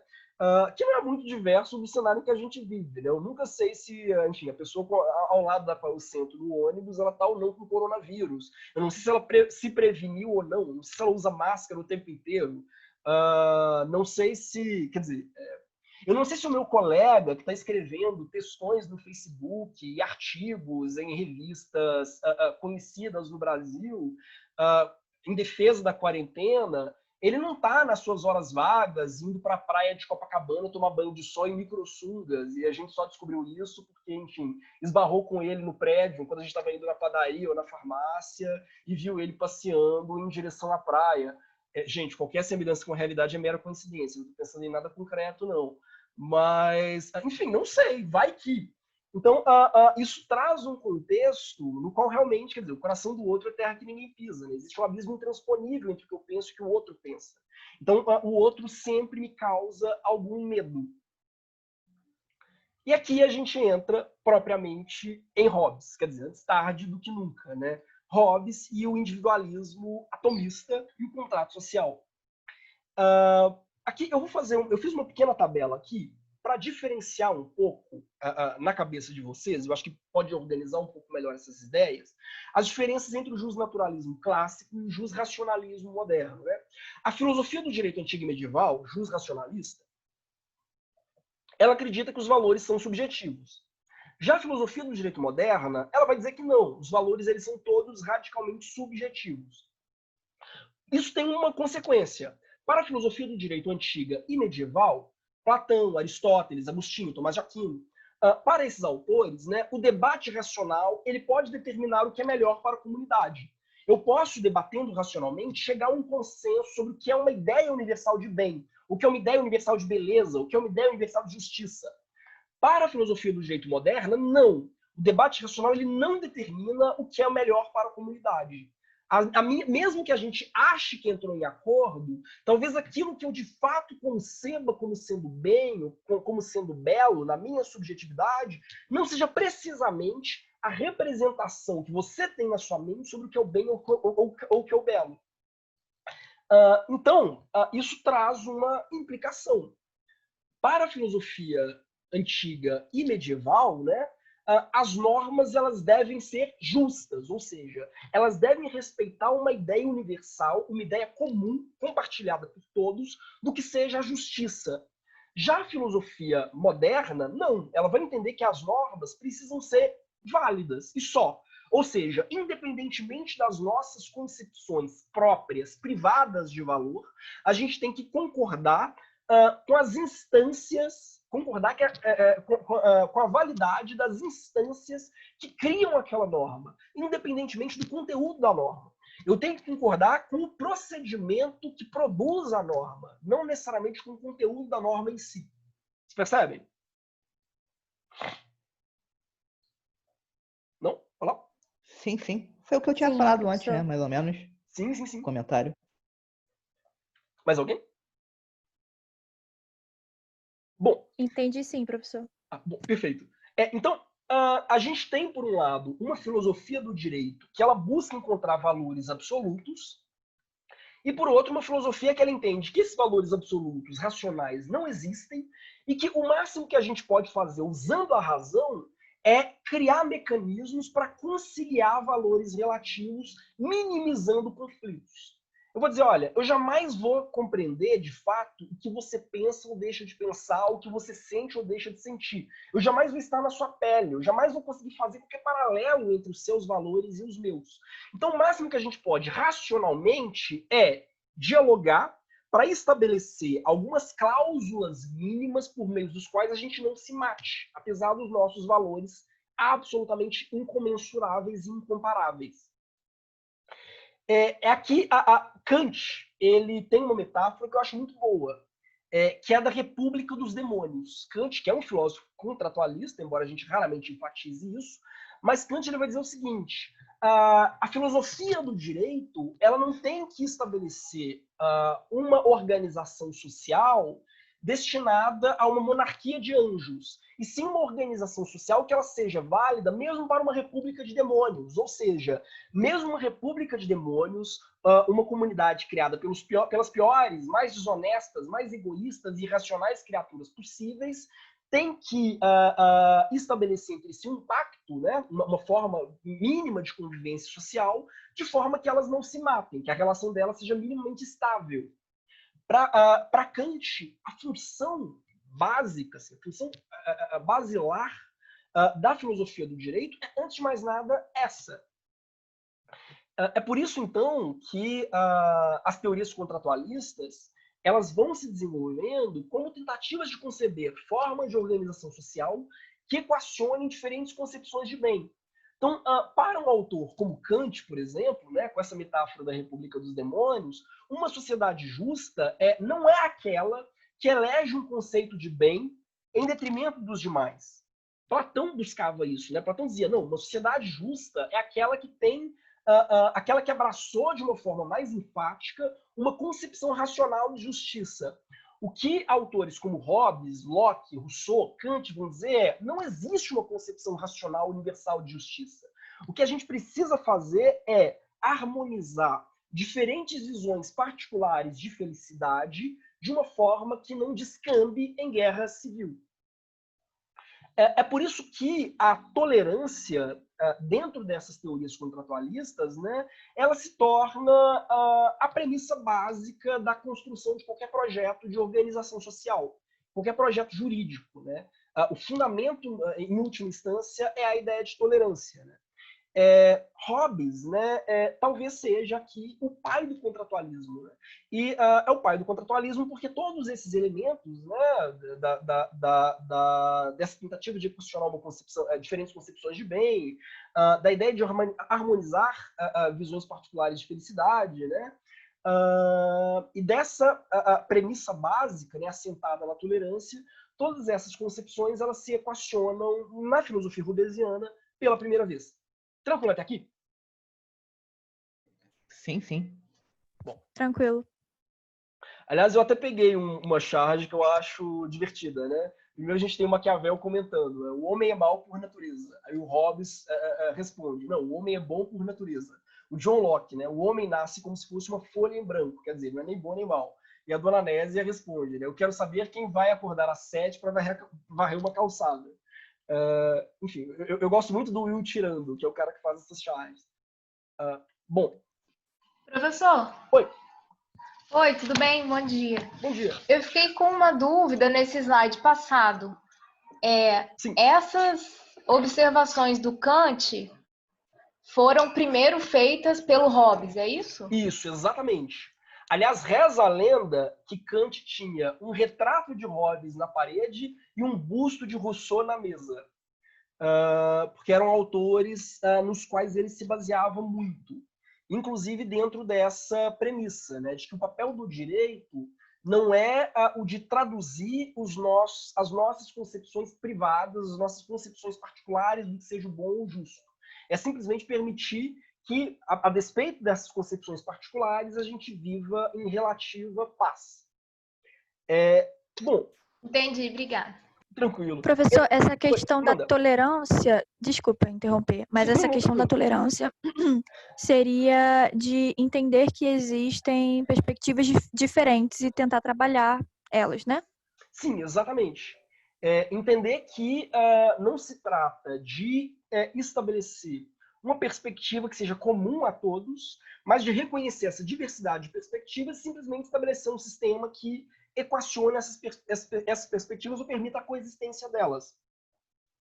Essa vai ser a chave de toda teoria contratualista e neocontratualista, né? Então, aqui nesse momento, eles tentam discutir se essas perspectivas que cada um tem, eles tentam discutir se essa perspectiva vai ser boa ou ruim, ou não é o ponto de discussão? Nessa questão de se o homem nasce bom, se o homem nasce mal, se é a sociedade, eles não focam nisso nesse momento. Isso tem diferença. Por que tem diferença? Se eu parto do pressuposto de que o homem é mau por natureza, eu vou criar uma sociedade no qual os instrumentos de controle sobre a liberdade individual vão ser maiores. Se eu parto do pressuposto de como é bom por natureza, o foco não vão ser esses instrumentos de controle, vão ser em estratégias de colaboração entre os indivíduos, né? É o que a gente diferencia entre um contratualismo vertical, muito centrado na relação entre o Estado e os súditos, e um contratualismo horizontal, muito focado na relação dos súditos uns com os outros, né, ou dos súditos entre si. Então, essas diferentes antropologias, elas têm um impacto, sim. Mas todos eles reconhecem que os indivíduos eles são plúrimos, digamos assim, eles têm expectativas muito diferentes. E que o papel do contrato social é conciliar essas expectativas. Agora, se eu parto do pressuposto de que os indivíduos eles são bons por natureza, então eu vou ter um contrato social com muito menos cláusulas de sanção, digamos assim. As cláusulas do contrato elas vão ser muito menos repressivas. Você percebe? O Kant ele não toma um partido, digamos assim, né? O Kant, no fundo, ele é um autor que ele vai tentar conciliar essas duas tradições, vamos dizer assim, tanto de um contratualismo horizontal quanto de um contratualismo vertical, ou tanto uma tradição hobbesiana quanto uma tradição lockeana. Então, por exemplo, ao mesmo tempo, Kant vai dizer que a razão humana só é uma razão puramente livre quando ela age de acordo com o dever moral. Então, isso poderia dizer que nós somos seres racionalmente bons, inclinados ao bem, mas ele vai dizer também que todos nós, pelo fato de nós não sermos seres puramente racionais, nós somos também seres sensíveis, todos nós somos frequentemente tentados pelo mal radical. O que é o mal radical? É o mal absoluto, é o mal puramente irracional, é o desejo de fazer mal pelo mal. Então, Kant, no fundo, ele tenta conciliar essas duas tradições. É uma discussão longa dentro da interpretação da filosofia kantiana, se ele consegue, de fato, fazer essa conciliação ou não. A discussão sobre até que ponto a ideia de mal radical em Kant ela é uma ideia consistente ou não, até que ponto essa ideia é uma ideia coerente ou não com o sistema kantiano, é uma discussão que ela está em aberto. Mas vejam só, Kant era um filósofo puritano também. Kant é um filósofo protestante e puritano. Então, quer dizer, presume-se que ele vivia com Jesus no coração, né? E Kant ele tem um comentário, vivia com Jesus no coração, ótimo. Kant ele tem um comentário que eu acho muito interessante. Ele vai dizer que mesmo Jesus era tentado pelo mal radical. E mesmo Jesus fazia o bem com muito sacrifício. Quer dizer, o dever moral aparecia para Jesus não como uma condição natural, mas como um dever imposto pela razão. Então Kant vai dizer, olha, todo ser, enquanto ser físico, material, por mais racional que seja, mesmo que seja Jesus, digamos assim, todo ser vai agir moralmente em direção ao bem, mas muito tentado pelo mal, pelas forças do mal, enfim, muito tentado pelo impulso de agir de acordo com os seus interesses egoístas. Então, no fundo, Entendi, obrigada, professor. Kant ele fica meio que a meio termo entre um Hobbes e um Rousseau nessa discussão antropológica. Tem uma pergunta no chat, tá? Não vi. Peraí.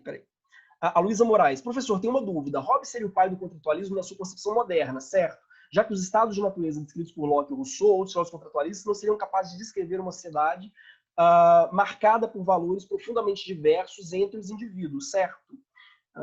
Calma aí. Já que os estados de natureza descritos por Locke e Rousseau, outros filósofos contratualistas, não seriam capazes de descrever uma sociedade marcada por valores profundamente diversos entre os indivíduos. Na verdade, todos esses filósofos, tanto Hobbes quanto Locke e Rousseau, eles vão partir dessa mesma premissa, ou seja, de que as nossas expectativas de bem, elas são radicalmente privadas. Locke vai dizer a mesma coisa, vai dizer, olha, aquilo que é bom para mim não é necessariamente bom para você. Aquilo que é bom para você não é necessariamente bom para um terceiro. A única diferença aqui de um Hobbes, de um Locke, de um Locke e de um Rousseau para um Hobbes, é porque o Hobbes ele é muito mais, como eu vou dizer, ele é muito mais enfático nisso. Ele vai dizer, olha, as nossas concepções de bem, elas não são simplesmente inconciliáveis. As nossas concepções de bem, elas podem entrar em conflito muito aberto. E aí, o que ele está chamando de conflito muito aberto? Talvez o que eu considere bem seja arrancar a cabeça dos meus inimigos e urinar em cima. Talvez o que eu considere bem seja queimar bebês na fogueira. E hoje eu quero me autorrealizar, eu vou fazer uma pilha de cachorrinhos e vou botar fogo. Hoje eu quero me autorrealizar, eu vou enforcar gatinhos numa árvore. O Hobbes, ele é mais, nesse exercício mental, digamos assim, ele é muito mais enfático. Ele vai dizer, não, talvez aquilo que o indivíduo considere como sendo bem seja considerado por outros indivíduos absolutamente sinistro. E é impossível a gente estabelecer qualquer critério de valoração, qualquer critério de comparação. Então, o que nos resta é criar um sistema social no qual as minhas concepções de bem não invadam as de outros indivíduos. Né? No fundo, é isso que está no horizonte de todos esses autores. Né? De um Hobbes até um Kant, passando por um Locke, por um Pufendorf, por um Rousseau. As diferenças desses autores, né, em termos de concepção antropológica, o Hobbes vai dizer, não, talvez o ser humano ele seja péssimo, os seres humanos são podres, assim, essencialmente podres. O que me faz feliz é fundamentalmente o sofrimento alheio.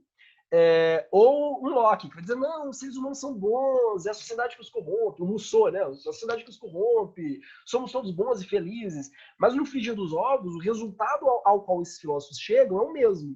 Qual o resultado? Eu preciso criar um sistema que me proteja do outro.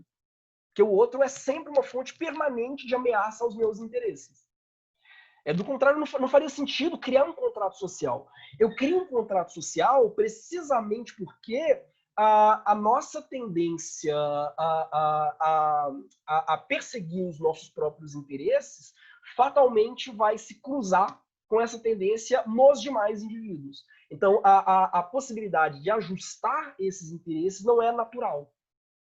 Para um filósofo como Platão, se todos os indivíduos são racionais, todos eles vão perseguir um mesmo ideal de bem, é um ideal de bem comum. As nossas concepções valorativas, elas se equacionam, né? Para um autor como Hobbes, não. As nossas concepções, para os autores naturalistas, não. Quer dizer, aquilo que eu considero como sendo bem, jamais vai ser, de fato, puramente convergente com aquilo que você concebe como sendo bem.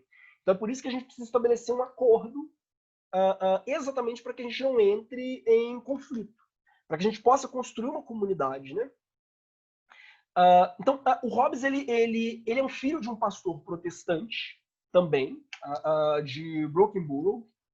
Então, como eu disse, né, a questão dessa subjetivação dos valores, ela é muito marcante na educação de Hobbes, e isso fica muito acentuado ao longo da vida do Hobbes, pelo fato de ele ser um autor que, ao longo de toda a sua existência, ele viveu em meio a guerras religiosas.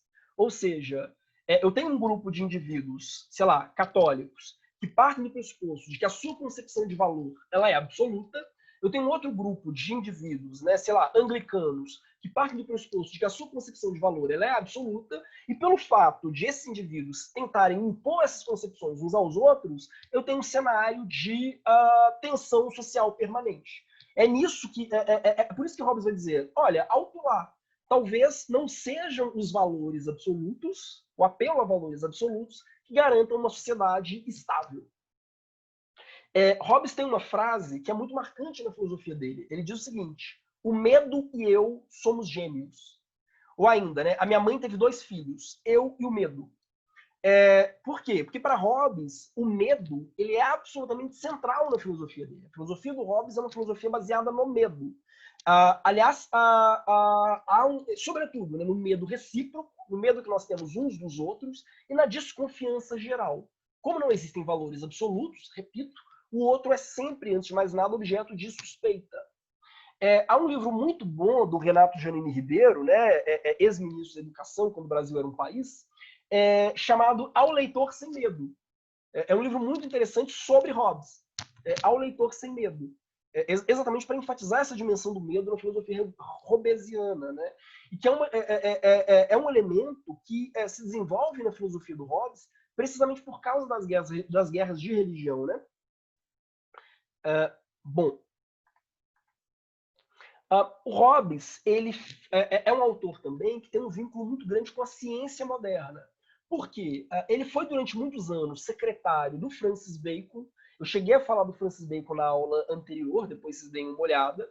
Ele também foi interlocutor do Galileu e do Descartes. Ele trocava cartas com Descartes. Ele se encontrou com o Galileu em pelo menos uma ocasião. Aos 45 anos, né, o Hobbes ele se apaixonou perdidamente pela matemática, quando ele leu os Elementos de Euclides, né, um grande matemático da antiguidade. E, na verdade, o grande sonho do Hobbes era se tornar um geômetra. Ele não queria ser reconhecido como um filósofo, ele queria ser reconhecido como um geômetra.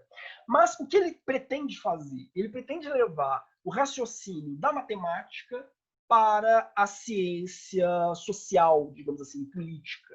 Ele pretende levar o raciocínio matemático para o campo da discussão sobre o direito e da discussão sobre a vida em comum.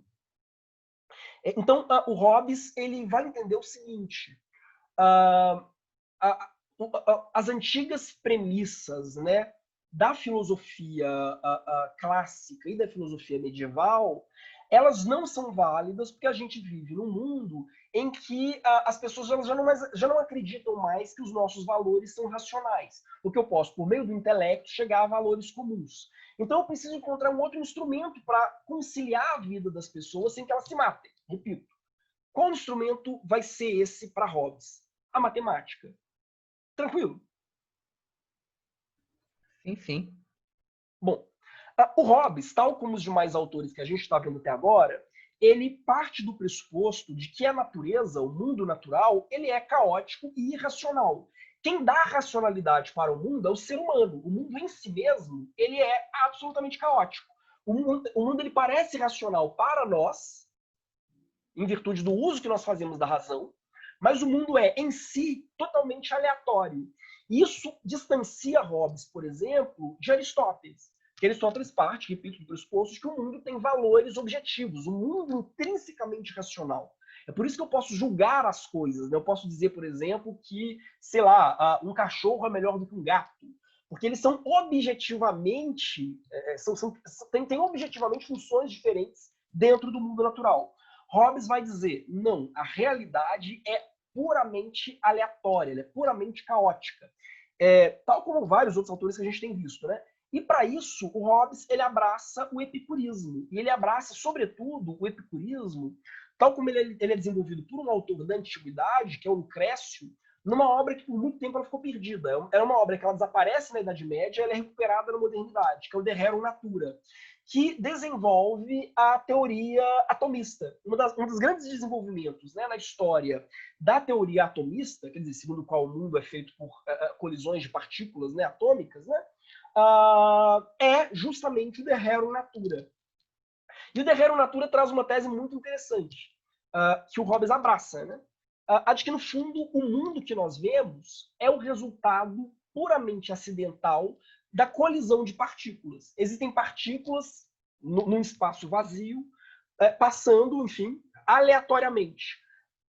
Eventualmente, essas partículas se colidem e criam mundos. Os mundos criados por essas partículas podem ter uma aparência de racionalidade, podem ter uma aparência de lógica, mas essa aparência ela é puramente aparente. Quer dizer, então a gente olha para o mundo e vê os bichinhos, os animaizinhos, vê os dias sucedendo e pensa, olha, existe alguma regularidade na natureza.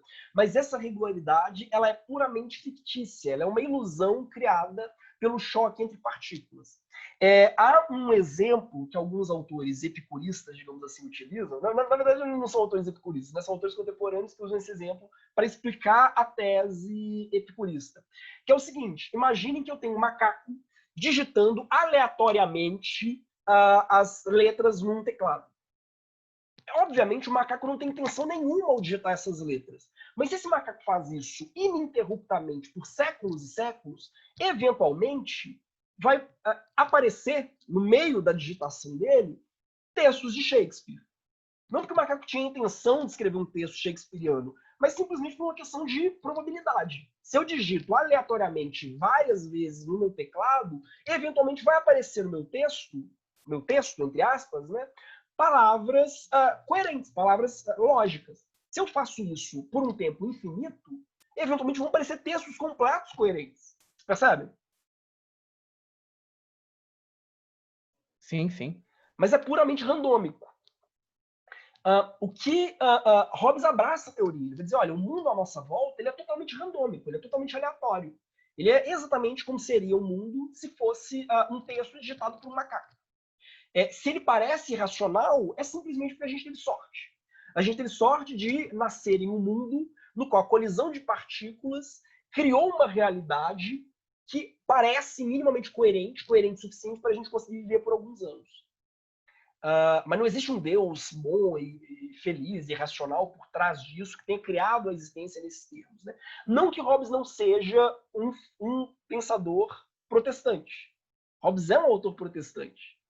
Mas para Hobbes, são coisas diferentes. Uma coisa é eu explicar o mundo racionalmente dentro da teoria epicurista, o que significa, enquanto teórico, enquanto cientista, reconhecer que o mundo é puramente aleatório, é o choque aleatório de átomos sem propósito e sem razão.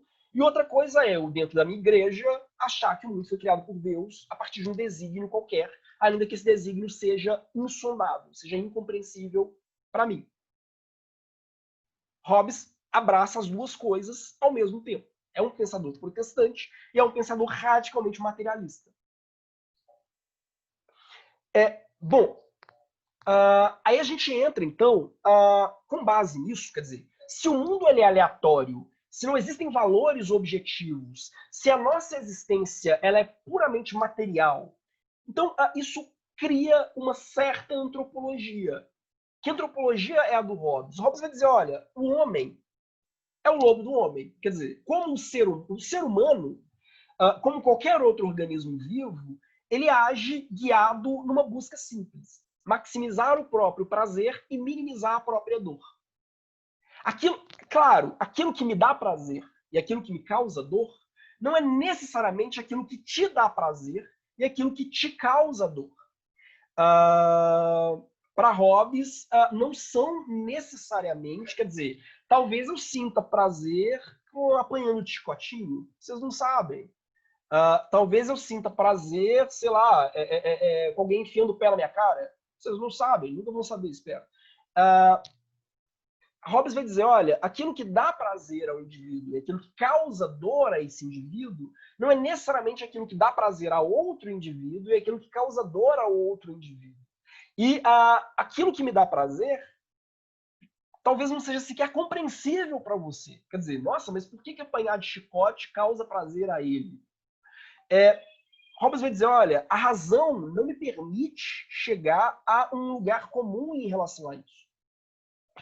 Então, Hobbes vai dizer o seguinte, razão, no fundo, a razão humana, no fundo, é simplesmente um cálculo de prazer e dor. Todo indivíduo avalia, antes de mais nada, aquilo que lhe dá prazer e aquilo que lhe causa dor. Só isso. Gente, peraí, o monitor tá me ligando.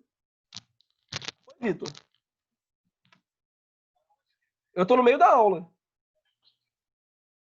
Oi? Tranquilo. Bom, desculpem, gente. Voltando, o Hobbes vai dizer, olha, a razão humana é simplesmente um cálculo de dor e prazer. Todos nós, quer dizer, ela não é sequer só exclusivamente humana. Todo ser senciente, ao agir, age movido por isso. Olha, determinadas ações maximizam a minha dor e minimizam o meu prazer, determinadas ações maximizam o meu prazer e minimizam a minha dor. Hobbes vai dizer, olha, quando a gente entra na vida social, digamos assim, quando a gente se relaciona com outros seres humanos, isso não muda. A nossa relação com os outros seres humanos também é atravessada por isso. A gente sempre vai agir no nosso trato com os demais, inclusive com a nossa família, movidos por essa busca.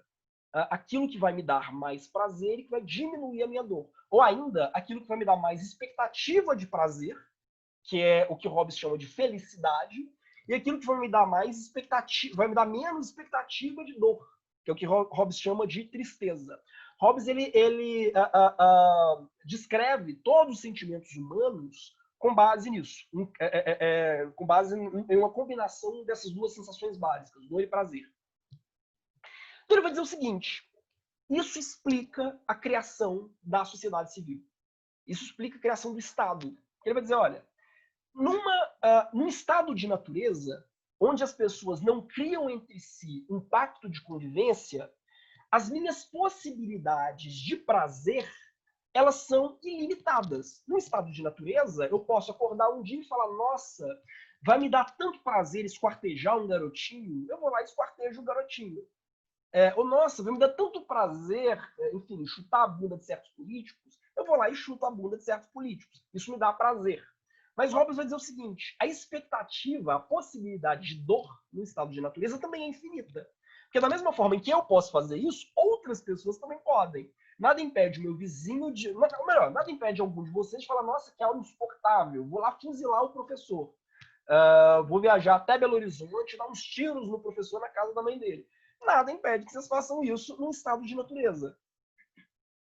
Então, Hobbes vai dizer o seguinte: dentro de um cálculo de dor e prazer, os seres humanos vão chegar, no estado de natureza, à seguinte conclusão. Ora, talvez seja melhor a gente criar um pacto que vai, por um lado, minimizar a minha expectativa de prazer, mas, por outro lado, também vai minimizar a minha expectativa de dor. É interessante porque eu não sei se alguém aqui já leu O Mal-Estar da Civilização, do Freud, mas há um elemento profundamente hobbesiano, né? Muitas pessoas leem errado O Mal-Estar da Civilização, e aí leem errado mesmo. Por quê? Porque o Freud ele vai dizer o seguinte: quanto mais a sociedade ela se complexifica, quanto mais desenvolvida é uma sociedade, ou seja, quanto mais ela está imersa em um sistema de regras morais, regras éticas, regras políticas, a divisão social do trabalho, quanto mais complexa é uma sociedade, mais infelizes nós somos. Por quê? Porque a gente vai restringindo a nossa possibilidade de prazer. Porque o meu prazer, ele chega a tal ponto, o ápice do meu prazer é sempre a eliminação do outro. O apogeu do prazer de qualquer pessoa, inclusive o prazer sexual, é a objetificação do outro e a redução do outro a nada. Então Freud ele vai dizer o seguinte: quanto mais civilizados, digamos assim, nós somos, menos prazer a gente tem. Eu já não tenho mais o prazer de entrar numa guerra e matar os meus inimigos pelo prazer de matar. Eu não tenho mais o prazer de... Vocês percebem? Então Freud vai dizer, olha, eu não tenho mais o prazer de espancar criancinhas ou de matar cachorrinhos sem ser julgado pelos meus vizinhos. Então Freud vai dizer, olha, o princípio do prazer, digamos assim, ele se reduz quanto mais urbanizados e modernizados e, em tese, né, civilizados, com muitas aspas, nós somos. Mas, por outro lado, a gente ganha com isso, porque a gente ganha novas possibilidades. Quer dizer, a gente ganha a possibilidade de uma vida não puramente entregue à satisfação imediata dos nossos desejos, né? Ele vai dizer que liberdade, no fundo, não é a realização dos meus desejos. Liberdade é a possibilidade de adestrar os meus próprios desejos e transformar os meus desejos em algo produtivo, né? Desejo diferido, né? Aliás, a definição dele de trabalho é essa, desejo diferido. Isso é muito hobbesiano. O Hobbes vai dizer, olha, numa sociedade, no estado de natureza, no fundo nós não somos livres, porque a gente vive num cenário de luta de todos contra todos, de guerra de todos contra todos. Por um lado, a possibilidade de satisfação dos prazeres ela é infinita, mas, por outro lado, a possibilidade de eu abrir a porta da minha casa e levar um tiro é imensa. Então ele vai dizer, olha, o pacto social é a pré-condição, digamos assim, que as pessoas estabelecem para que elas tenham uma vida coerente. Eu posso acordar hoje sabendo mais ou menos como será o curso do meu dia. É uma vida previsível. A preditibilidade, digamos assim, inclusive para que eu consiga prever quais alegrias, quais prazeres, quais satisfações eu quero perseguir, ela é uma conquista que vale a pena, quer dizer assim, vale o preço, que no fundo, qual é o preço disso? É eu me castrar, de certo sentido. Né? O preço é eu limitar um pouco as minhas possibilidades de satisfação. Eu não vou ter mais, eu nunca vou ter a satisfação imensa que enfim, esmurrar o meu vizinho, que fica até as 2 horas da manhã tocando rádio na maior altura, mas, por outro lado, eu vou ter a possibilidade de, enfim, ter uma vida longa, pelo menos, né? Uma vida longa e saudável, sem que os meus vizinhos façam a mesma coisa comigo. Tranquilo até aqui? Tô acabando. Tranquilo. Sim, tranquilo. Sim. Bom, então, no fundo, para Hobbes, o fundamento do pacto social é o medo da dor.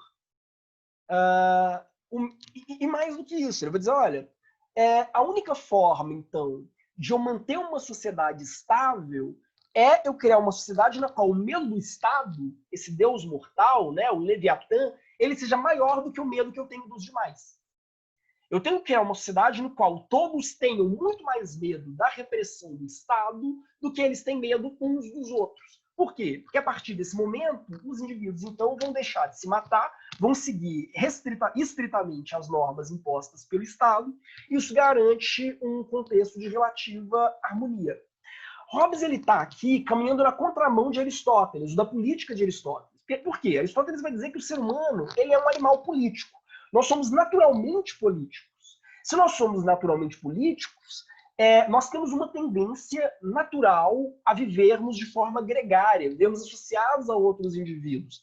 Isso implica dizer que os nossos interesses eles estão sempre, de alguma forma, se casando, se harmonizando com os interesses dos demais de uma maneira espontânea.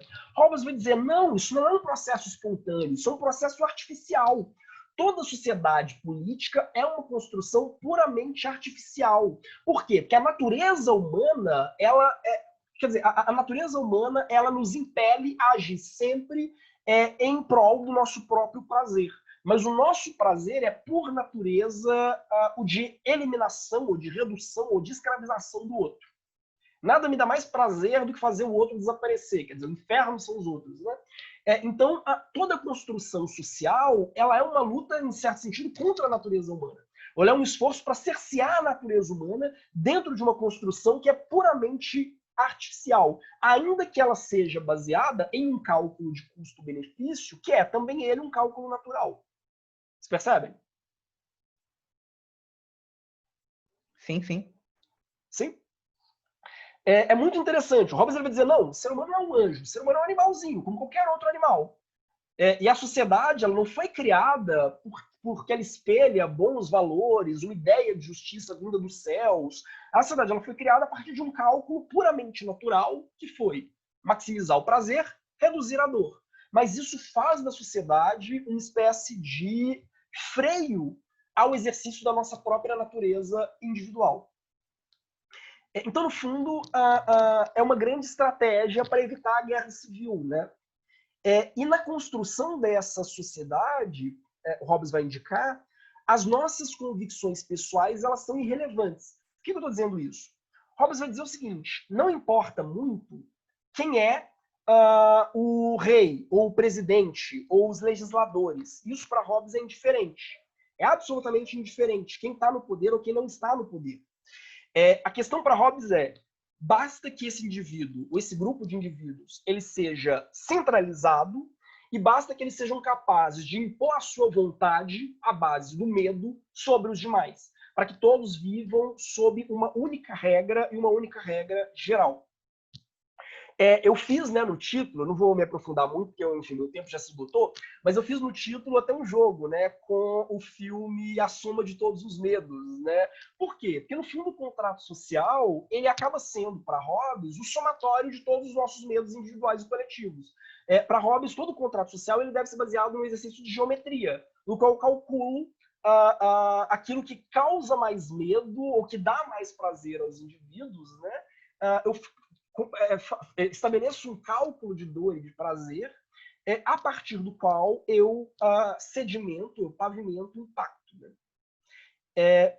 E há um ponto interessante, eu não vou me aprofundar muito nisso, não, repito que o meu tempo já passou, mas isso está no texto do Carlo Ginzburg. Né? O Hobbes ele foi tradutor da história da Guerra do Peloponeso, o texto que a gente analisou lá atrás.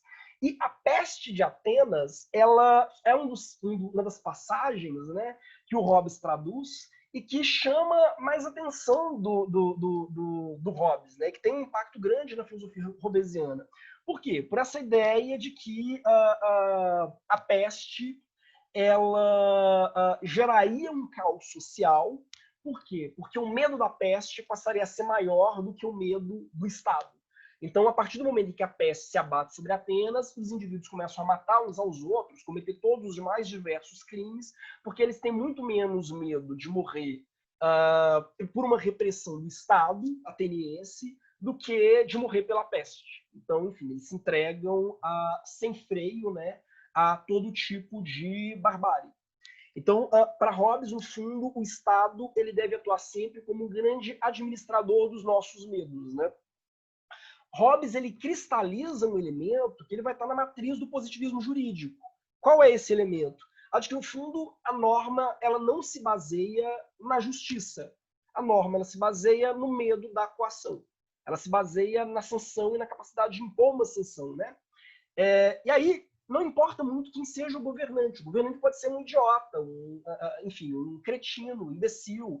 Pode ser a criatura mais medíocre do planeta. Pode ser um ser vulgar, desonesto, pedante. Para Hobbes, pouco importa. Desde que esse soberano consiga impor a toda a comunidade o medo. Esse medo, ele garanta um certo equilíbrio, né? Uma certa harmonia. Porque se toda razão, se toda compreensão valorativa, se todo valor ele é puramente subjetivo, então não importa muito quais são os valores da pessoa que está no comando, desde que ela tenha força suficiente para impor esses valores aos demais, impedindo assim a guerra civil. Então, enfim, para Hobbes pouco importa se o governante é, enfim, a criatura mais brilhante do mundo ou a criatura mais pedestre do mundo. Para Hobbes, desde que seja um único governante dotado de poder coativo, isso basta. Aí, só para fechar, há uma passagem do Carlo Ginzburg que eu acho que ela é bem ilustrativa, né? Ele diz: vivemos num mundo em que os estados ameaçam com terror, exercitam-no e às vezes o sofrem. É o mundo de quem procura se apoderar das armas, veneráveis e potentes, da religião, e de quem impunha a religião como uma arma. Um mundo no qual os gigantescos leviatãs se abatem convulsamente ou ficam de tocaia esperando. Um mundo semelhante àquele pensado e investigado por Hobbes. Eu não vou entrar no quarto tópico, até porque, repito, meu tempo já se passou, sobre positivismo jurídico e neocontratualismo. Eu vou só deixar o slide aqui. Eu devo voltar a esse tópico nas nossas próximas aulas. Nossas próximas aulas já podem respirar aliviados, a gente já entra em filosofia contemporânea, né? A gente vai debater alguns autores como Albert Camus, Angela Davis e por aí vai, mas me parecia interessante fazer essas observações sobre o justnaturalismo moderno, né?